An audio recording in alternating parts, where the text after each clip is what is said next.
hotter temperatures, does that mean there's an increase in snake activity? In tonight's Verify report, News 8's Shawn Styles spoke with a snake expert to find out how snakes are dealing with the heat. With this mini heat wave we're seeing right now, does that make rattlesnakes more active? Well, we talked to an expert about that and Verify. Yeah, there's a lot of snakes in San Diego. Tom Minga is an expert with rattlesnakes and knows how temperature affects them. Rattlesnakes are ectotherms, which is not described properly as cold-blooded because their blood's not cold. But That means their body heat comes from an external source. in the morning, they're going to want to heat up, and as the day progresses, it gets hotter.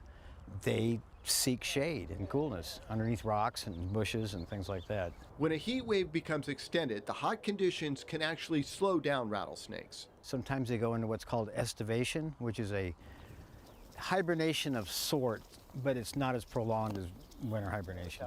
With that said, sometimes we'll see snakes where they shouldn't be. Why would the snake be on the road? Just like the chicken cross the road. Get to the other side. So that brings us to our Verify question. Are rattlesnakes more active during the peak heat of a hot day? No, no. You might see them underneath a bush or underneath a rock, but you're not going to see them out actively moving.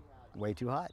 So we verified that the peak heat of the day does not make rattlesnakes more active. So when are they? Early morning, late afternoon, and evening. Can't say this enough. Use a flashlight at night when you're walking around, especially in areas like Alpine.